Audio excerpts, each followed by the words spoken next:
இலக்கிய சாம்ராட் திரு கோவி மணிசேகரன் அவர்களின் செம்பியன் செல்வி. சோழேஸ்வரருக்கு மலர் முழுக்கு நடந்து கொண்டிருந்தது. சக்கரவர்த்தி குலோத்துங்க சோழர் தம்முடைய பட்டமாதேவியின் உடல்நிலையை குறித்து வருந்தியவராக அங்கு நின்று கொண்டிருந்தார். வலதுபுறத்தில் அவருடைய பட்டத்து இளவரசன் விக்ரம சோழனும் வேதனையை எடுத்து காட்டும் முகத்திறனாக காட்சி தந்தான். இடதுபுறத்தில் பூங்கொடி போல் நின்றிருந்த அம்மங்கையின் முகத்திலும் பூரிப்பு இல்லை. சக்கரவர்த்தியின் புன்புறமாக ஏனைய சோழமாதேவிகளான திருமாலகத்து தியாகவல்லி தேவியும் திரைலோக்கிய மாதேவியும் காடவன் மாதேவியும் பல்லவகுலப்பாவை கம்பமாதேவியும் ஆதித்தன் ஆண்ட குட்டியர் சோழகுலவல்லியரும் என்று இருந்தனர். அவர்களை அடுத்து குலோத்துங்கனின் மற்ற 3 புதல்வர்களும் காட்சியளித்தனர். தூப தீப ஆராதனை நடந்தது. ஆராதனை அனைவருக்கும் காட்டப்பட்ட பின்பு அர்த்த மண்டபத்தில் முத்துச்சிவிகையில் முடங்கி கிடந்த மதுராந்தகி தேவியாருக்கு அது எடுத்துச் சொல்லப்பட்டது. சேர பெருந்தேவி போனமுழுதுடையால் மதுராந்தகி தேவியார் ஆராதனையை தொட்டு கண்களில் ஒட்டிக்கொண்டார். அப்பொழுது அவருடைய முகம் ஒளிமயமாக காணப்பட்டது. கோப்பெருந்தேவி மதுராந்தகி தேவியார் நோய்வாய்ப்பட்டு ஓராண்டு கழித்து ஆகியிருந்தது.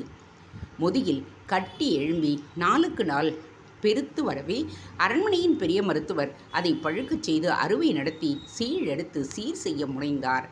அரச கட்டி முதுகில் தான் வரும்.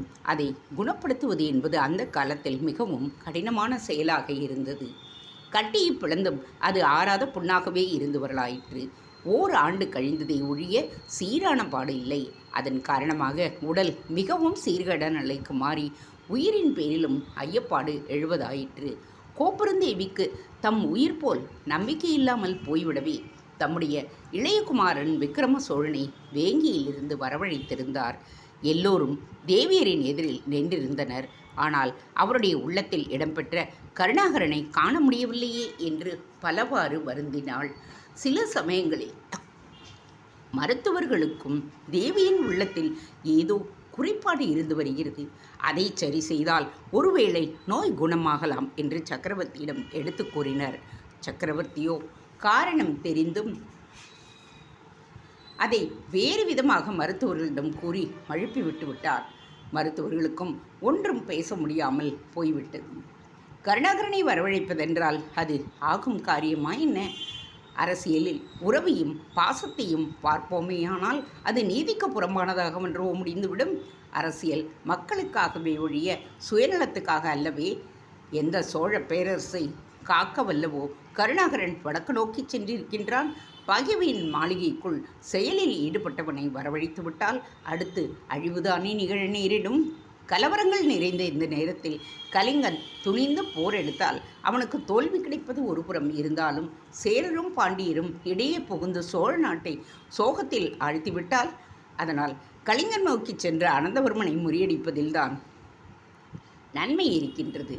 அதற்கு அவனுடைய துணை பலத்தையும் நாட்டு வளத்தையும் அறிந்து கொண்டு வர வேண்டும். அப்படி சோழிய படைகள் அங்கு சென்றால் உணவு வசதி உண்டா என்றும் ஆராய்ந்து பார்க்க வேண்டும். இதை ஒட்டியே சென்றிருக்கும் கருணாகரனை மீண்டும் வரவழைப்பதா? மதுராந்தகி தேவியாருக்கு பலவாறு ஆறுதல் கூறி தேற்றி வந்தார் சோழ சக்கரவர்த்தி. சோழேஸ்வரத்தில் வழிபாடு முடிந்ததும் அனைவரும் அரண்மனைக்கு சென்றனர். அரண்மனையின் அந்தப்புறத்து தனியறையில் சோழ சக்கரவர்த்தினி படுக்கையில் கிடத்தப்பட்டிருந்தார். அந்த அம்மையாரின் உத்தரவுப்படி பக்கத்தில் தியாகவல்லி தேவியார் மட்டுமே நின்று பணிவிடை செய்து கொண்டிருந்தார். தியாகவல்லி தேவியாரை கோப்பெருந்தேவியார் உற்று கவனித்து, தியாகவல்லி, உனக்கும் என்னுடைய இதயம் இருப்பதைக் கண்டு மகிழ்ச்சி அடைகின்றேன் என்று கூறினார்.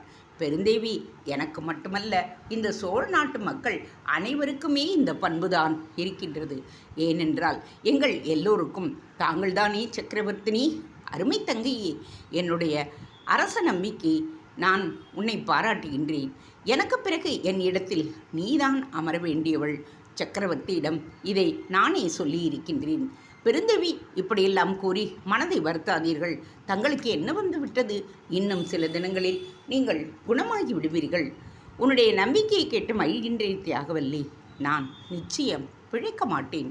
அதற்குள் ஒரு முறை ஒரு மறைமுகமத்தை கூர்ந்துவிடத்தான் இன்று உன்னை அழைத்திருக்கிறேன். அதை மனதில் கொண்டு நிறைவேற்றுவாயா? நிச்சயம் நிறைவேற்றுவேன். அதைவிட நான் செய்ய வேண்டிய கடமை இந்த உலகில் வேறென்ன இருக்கின்றது? இப்படி வா, என் அருகில் உட்கார். நான் சொல்வதை கவனமாக கேட்டுக்கொண்டு எனக்கு வாக்குறுதி தர வேண்டும். ஆகட்டும் மகாராணி. தியாகவல்லி, கருணாகரனை பற்றி நீ அறிவாயல்லவா? நன்றாகவே அறிவேன். அவனை நான் வளர்ப்பு மகனாக வருத்தி கொண்டேன் என்பது அதையும் அறிவேன். ஆனால் நம்முடைய புதல்வி அம்மங்கை அவனுக்கு மனமுடித்து வைப்பதாக எண்ணியதை அறிவாயா? என்ன சொன்னீர்கள் தேவி? இதுதான் அந்த மறைமுகம். வள்ளி, என் காலத்துக்கு பிறகு சக்கரவர்த்தியின் மனம் மாறுபட்டாலும் நீ இருந்து இதை நடத்தி வைக்க வேண்டும் என்பதற்காகத்தான் உன்னிடம் கூறுகின்றேன். நமது மணாளர் சோழ சக்கரவர்த்தி என் மனத்தேரை நிச்சயம் நிறைவேற்றுவார் என்ற நம்பிக்கை எனக்கு உண்டு. என்றாலும் விக்கிரமன் இன்று வரை கருணாகரனின் பேரில் விபரீத பக்தியுடன் தான் இருக்கின்றான். ஒருவேளை அவனை முன்னிட்டு என்னுடைய மனத்தடை விலகிவிடக்கூடாதல்லவா? எனவே தான் சொல்லுகின்றேன். எப்படியும் அம்மங்கையை கருணாகரனுக்கு மனமுடித்து வைத்து என்னை மகிழச் செய். அம்மங்கையும் கருணாகரனை தவிர வேறு ஒருவரையும் மனதால் கூட தீண்ட மாட்டேன் என்று வஞ்சினம் எடுத்து கொண்டிருக்கின்றாள். கருணாகரன் தான் இங்கே இல்லையே, வெளிநாட்டு தூது பற்றிய காரணமாக போயிருப்பதாக தெரிகின்றது. ஒருவேளை அங்கு ஏதாகிலும். அப்படியெல்லாம் நடக்க மாட்டான். எனக்கு வாக்கு கொடுத்திருக்கின்றான். அந்த பெண்ணை அவன் நிச்சயம் மணந்து கொள்வான். எந்த பெண்ணையும் தீண்டுவதில்லை என்று எனக்கு வாக்கு கொடுத்திருக்கின்றான். அவருக்கு அம்மங்கை பற்றிய செய்தி இன்னும் ஏதேனும் தெரியுமா? ஒன்றும் தெரியாது. எப்பொழுது அவர் திரும்புவார் தேவி? தியாகவல்லி, இனி வரப்போகும் பட்டத்தரசி நீ. எனவே உன்னிடம் மறைப்பதில் பயனில்லை என்று கூறிய மதுராந்தகி தேவியார் கருணாகரன் கலிங்கம் நோக்கி சென்றதும் அதன் காரணத்தையும் அவளுக்கு விளக்கினார். தியாகவல்லிக்கு வியப்பு ஏற்பட்டது. கடைசியாக, என்ன தியாகவல்லி, என் கோரிக்கையை நிறைவேற்றுவாயா என்று தீனமான குரலில் கோப்பெருந்தவியார் கேட்டார். அப்பொழுது அவளுடைய கவலை கண்களில் திவலை திரையிட்டது. மனமாற நிறைவேற்றி வைக்கின்றேன் மாதேவி. தியாகவல்லி தேவியார் இவ்வாறு கூறியதும் மதுராந்தகி தேவியாரின் முகமலர்ச்சியுடன் புன்னகையும் ஏற்பட்டது. அவருடைய மார்பு பூரிப்பால் விம்மி அடங்கியது. அதன் காரணமாக இருமல் வெளியானது. இப்படி இருமும் பொழுது முதுகு வலி தாழாமல் அவர் வேதனைப்பட்டார். அந்த வேதனை தியாகவல்லியை கண்ணீர் விடச் செய்தது. தியாகவல்லியை மட்டும்தானா கண்ணீர் விடச் செய்தது? அதுவரை வெளியே நுழைவாயில் திரையில் மறைந்து நின்று கவனித்திருந்த குலோத்துங்க சோழ சக்கரவர்த்தி கண்களிலும் கண்கள் கண்ணீர் தாரை தாரையாக பெருக்கிற்று. கிருஷ்ணா நதிக்கரைக்கும் கோதாவரி ஆற்றுக்கும் இடையே சார்ந்துள்ள வேங்கி நாட்டை நோக்கி சென்று சில காலம் அரசாண்ட குமார சக்கரவர்த்தி விக்ரம சோழன் தந்தையின் அவசர அழைப்பிற்கிணங்க கங்கை கொண்ட சோழபுரத்தை நோக்கி வந்தார். சோழபுரத்தில் தாயார் நோய்வாய்ப்பட்டு படுக்கையில் கிடந்ததைக் கண்டு வாய்விட்டு அலறிவிட்டான். ஓராண்டு காலமாக தாய் நோய்வாய்ப்பட்டிருக்கும் செய்தி தெரியுமே ஒழிய இத்தனை கடுமையாக படுக்கையில் கிடத்தப்பட்டிருக்கிறார் என்கின்ற முழு தகவல் அவனுக்கு கிடைக்கவில்லை. அப்படி கிடைக்க ஒட்டாமல் சோழ சக்கரவர்த்தி செய்து வந்தார். ஏனென்றால் இளவரசன் உண்மையிலேயே இளகிய இதயமுடையவனாக இருந்ததால் அவனிடத்தில் உறுதியாக தாய்ப்பற்று தலை நீட்டும். அது மெய்யானால் அந்த நோய்ப்படுக்கையில் கிடைக்கிறாள் என்று தெரிய வந்த மாத்திரத்திலேயே புறப்பட்டு வந்திருக்க மாட்டானா? மாறாக வரவழைத்த பிறகல்லவா வந்து சேர்ந்திருக்கின்றான். இளவரசன் விக்ரம சோழனின் வன் நெஞ்சத்தை பலவாறாக சிந்தித்த சக்கரவர்த்தி மதுராந்தகியின் மனத்தேர்வலத்திற்கு இவன் தடையாக நிற்பானோ என்று அஞ்சினார். பிறகு அஞ்சுவது அஞ்சாமை பேதமை, அஞ்சுவது அஞ்சல் அறிவார் தொழில் என்கின்ற தமிழ்மறையை எண்ணி வாழாவிருந்து விட்டார். கங்கை கொண்ட சோழபுரத்தை அடைந்த ஓரிரு தினங்களில் இளவரசன் வாழ்க்கையில் ஒரு புதிய திருப்பம் ஏற்படலாயிற்று. அதன் காரணமாக அவனுடைய மனதில் கூட ஏதோ ஒரு பாறை போல் வலிமை அகன்று மலர் போல் மென்மை வருடலாயிற்று. அந்த உணர்வில் ஏதோ உணர்வு மாறுபட்ட தன்மையையும் அவன் உணரலானான். அப்பேற்பட்ட திருப்புமுனை என்னவென்று கேட்கிறீர்களா? இதோ 11ஆம் நூற்றாண்டின் புகழ்பெற்ற சோழர் தலைநகரமாக விளங்கிய கங்கை கொண்ட சோழபுரம் ஒரு வருத்தத்தில் மூழ்கி கிடந்தது. செம்பியன் மாதேவி, வானவன் மாதேவி போன்ற சோழர்குல திலகங்களை ஒத்த நம்முடைய பட்டத்தரசி போனம் முழுதடையாள் மதுராந்தகி தேவியார் நோய்வாய்ப்பட்டு உடல்நிலை மிகவும் கேவலமான நிலையில் உள்ளதை கேள்விப்பட்ட சோழ மக்கள் பொலிவிழந்து காட்சி தந்தனர். தேவியின் பேரில் அவர்களுக்கு இருந்த முழு நம்பிக்கையும் பட்டுதலையும் அந்த கவலை கண்கூடாக காட்டியது. அன்றைய நிலையில் வரி கொடாமல் வாழும் நிலைமை அடைவதற்கு வழிகோலியவர் அல்லவா மதுராந்தகி தேவியார்.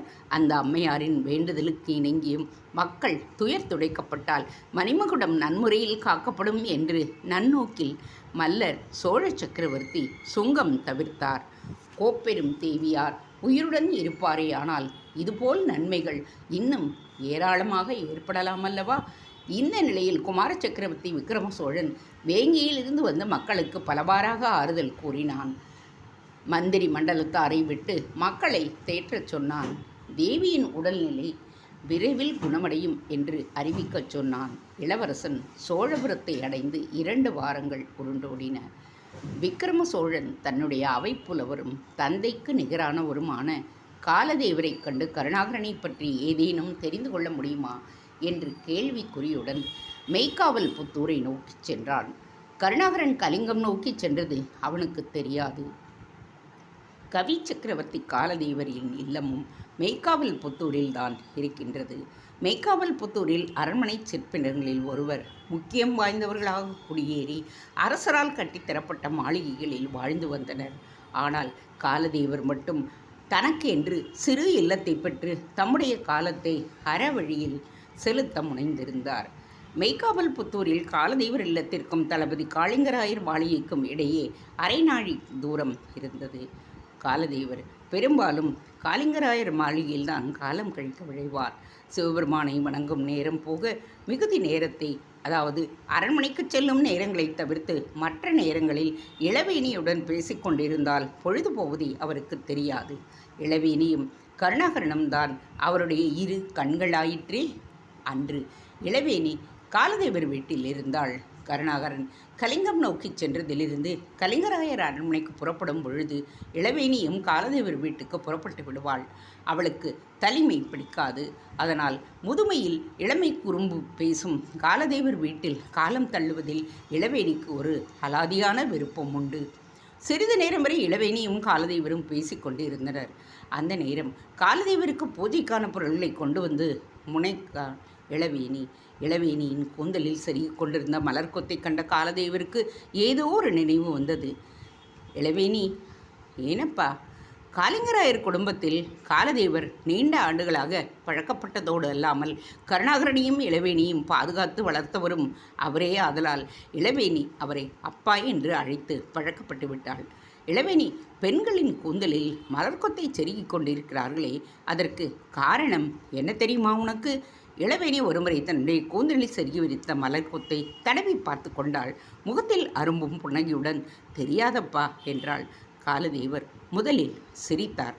பிறகு, இளவேணி, பெண்கள் கூந்தலில் மலர்கொத்தை செருகி வைத்து கொள்ளவை உள்ள மலர்கொத்தின் உருவில் இளைஞர்களின் உயிரையல்லவா செருகி வைத்து கொண்டிருக்கிறார்கள் என்றார் குறும்பு பார்வையுடன். இளவேணி நாணத்தால் தலை குனிந்த வண்ணம் இலிங்கத்தை குளிப்பாட்ட திருமுழக்கு கொண்டு வந்து வைத்தாள். இந்த சமயத்தில் சோழ ஏரியை சுற்றி வளைத்து கொண்டு ஒரு சந்தன நிற தேர் வருவதை நாம் காணுகின்றோம். அந்த தேரை செலுத்தி கொண்டு வருபவன் விக்ரம சோழன் என்பதையும் பார்க்கின்றோம். அத்துடன் அவன் காலதேவர் இல்லத்தை நோக்கித்தான் வருகின்றான் என்பதையும் நாம் முன்னமே அறிந்தோம். ஏரியை சுற்றி கொண்டு அடர்ந்த தென்னஞ்சாலையில் தேர் நுழைந்தது. சலசலத்த அந்த சாலையில் காலை காற்று ஒருவித புத்துணர்ச்சியுடன் வீசிக்கொண்டு இருந்தது. தேரும் தென்னஞ்சோலையை தாண்டி உறையூர் செல்லும் கூட்டுப்பாதையை நோக்கி சென்று கொண்டிருந்தது. ஏகாந்தமாக வளர்ந்து அடர்ந்து கிடந்த பலவித மரங்களின் அசைவும் ஆங்காங்கு காலை கழிப்பை அறிவிக்கும் புள்ளினங்களின் ஆரவாரமும் மனதிற்கு ஒரு உற்சாக போதையை எழுப்பின. குமார சக்கரவர்த்தி விக்ரம சோழனும் கூட ஒரு விதத்தில் தனிமை விரும்பிதான். எப்பொழுதும் எதற்கும் தனிமையாகச் செல்வதில்தான் அவனுக்கு ஒரு இனிமை. தேரோட்டி இருந்தும் தானே தேரை செலுத்தியதில் அவனுக்கு மகிழ்ச்சி. இப்படியே வேட்டைக்கு சென்றால் கூட வெள்ளேந்திய தனி வீரனாய் புறவியுடன் சென்று வேட்டையாடுவதை விட்டு திரும்புவான். அவனுடைய அலாதியான போக்கைக் கண்டு பலமுறை சக்கரவர்த்தி திருத்த முயன்றதுண்டு. தான் எண்ணியதும் நடப்பதும் சரிதான் என்று எண்ணும் மனநிலையுடைய அவனை ஒருவராலும் திருத்த முடியவில்லை.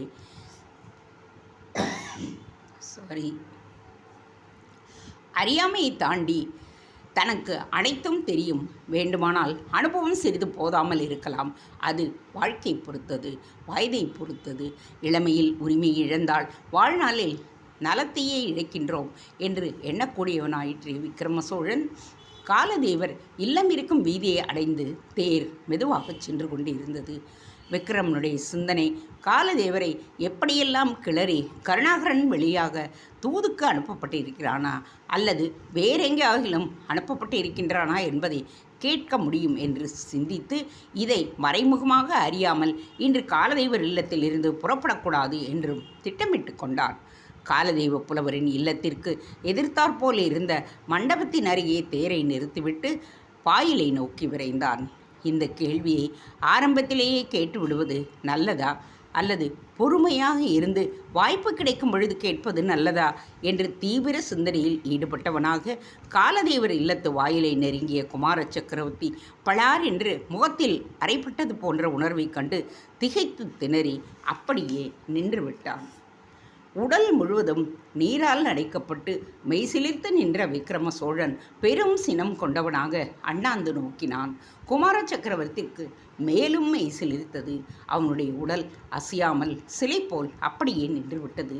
தான் எங்கிருக்கின்றோம் என்பதை கூட ஒரு கணம் மறந்தான். தவறி இந்திர உலகத்திற்கு அழைத்து வரப்பட்டு விட்டோமோ?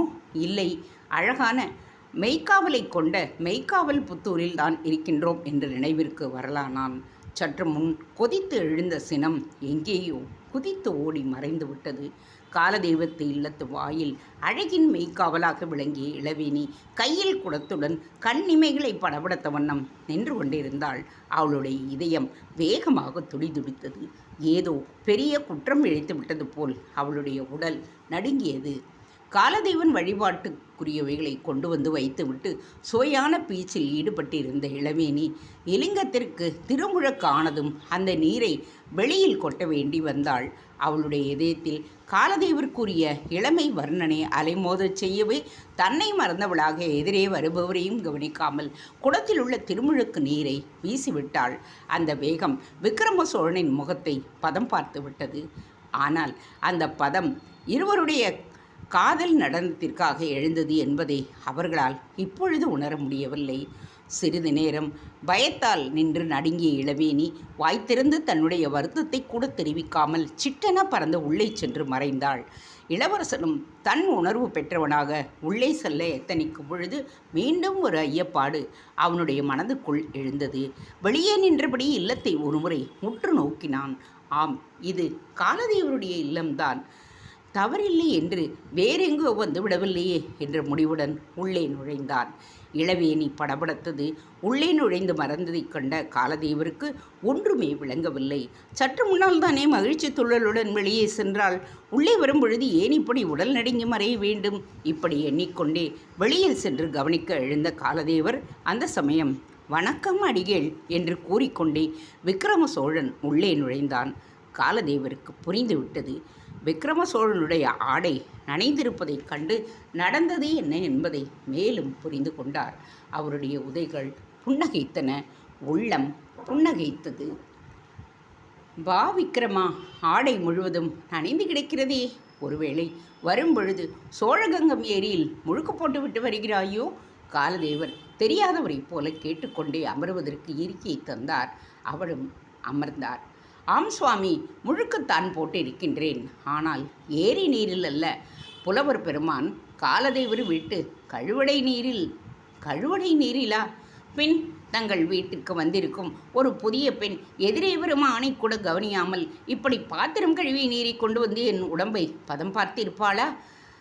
கண்ணுடையவள் பெண் என்று கூறும் தங்கள் இல்லத்தில் கண்ணில்லா பெண்ணை ஏன் கொண்டு வந்து வைத்திருக்கிறீர்கள்? கண் இருந்துதான் அவள் செய்திருக்கின்றாள் விக்ரமா. என்ன? ஆம், இதோ பார். திருலிங்கத்தை திருமுழுக்கு செய்த நீரை கொண்டு வந்து உன் பேரில் கொட்டியிருக்கின்றாள். சிவபெருமான் திருமுழுக்காடிய இந்த நீர் கங்கையிலும் புண்ணியம் வாய்ந்ததாயிற்றே. தந்தையார் காலத்தில் வடக்கே மகாநதி வரை எல்லையாக கொண்ட குமார சக்கரவர்த்தி தன்னுடைய காலத்தில் இமயம் வரை எல்லையாக கொள்ளலாம் என்பதை இது எடுத்துக்காட்டுகின்றது. காலதேவர் இவ்வாறு கூறியதும் உள்ளே கதவடைக்கில் கவனித்து கொண்டிருந்த இளவேணிக்கு பயம் மேலிட்டது. என்ன காரியம் செய்து விட்டேன்? குமார சக்கரவர்த்தி விக்ரம சோழன் பேரிலா நான் நீரை கொட்டிவிட்டேன்? ஆகா, குமார சக்கரவர்த்தி பார்க்க வேண்டும் என்று துடித்து கொண்டிருந்த எனக்கு இப்படி அவமானம் செய்தல்லவா பார்க்க முடிந்திருக்கிறது. அவர் என்னை பற்றி என்ன எண்ணி இருப்பார்? பெரிய அடங்காப்பிடாரி போல் இருக்கிறது இவள் என்று மதித்திருப்பாரேயானால் நான் பரிதாபத்துக்கு உரியவள்தான்.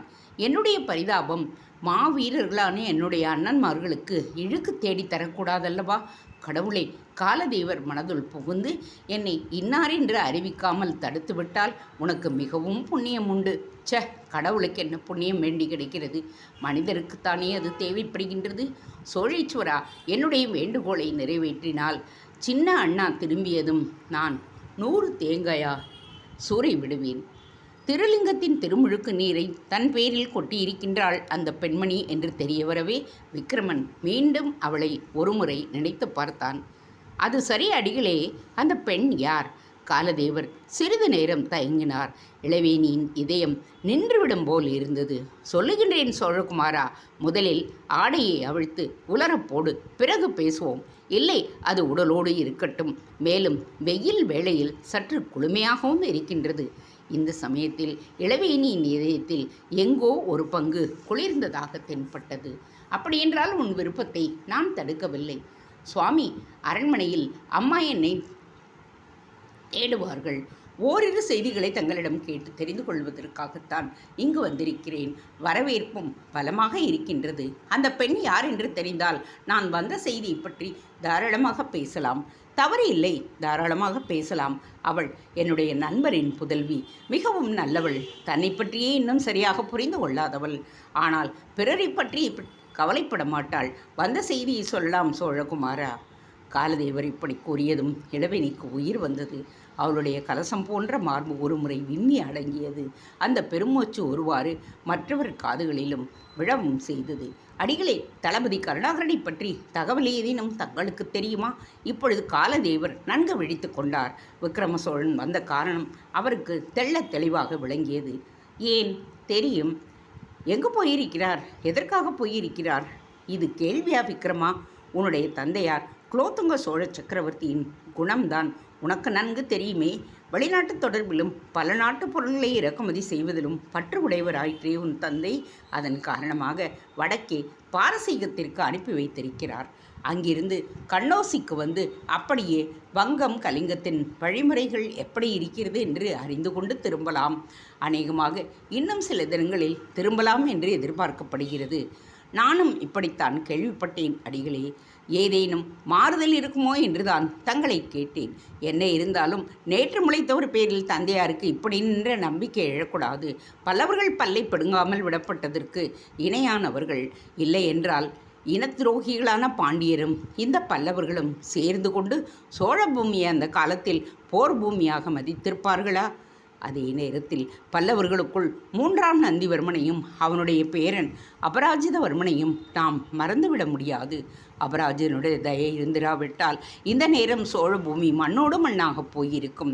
வரகுண பாண்டியனை முறியடித்து தன்னுடன் போரில் கலந்து கொண்ட விஜயாலய சோழருக்கு அவன் பல உதவிகள் புரிந்தான். தனக்கு எதிராக மாறிய முத்தரேரை சிறைப்பிடித்து தஞ்சை அவர் பால் அளித்தான். அதன் காரணம்தான் இன்று சோழம் ஓஹோவென விளங்கி புத்துயிர் பெற்றது என்பதை நீ மறந்துவிடக்கூடாது விக்ரமா. ஆனால் நாட்டை கொடுத்த அபராஜிதவர்மனை போரில் யானை மீது இருந்து வேலை பாய்ச்சி கொன்று அதன் மூலம் நன்றியை கொண்டு கொண்ட விஜயால சோழருடைய மகன் ஆதித்த சோழனையும் உனக்கு நினைவுபடுத்த விரும்புகிறேன். தாங்கள் பேசுவதன் நோக்கம்? பல்லவர்கள் நல்லவர்களும் உண்டு. மேலும் பிற்கால பல்லவர்கள் தமிழுக்காகவும் தமிழகத்திற்காகவும் உயிர் நீத்தவர்கள் என்பதையும் நாம் மறந்துவிட முடியாது.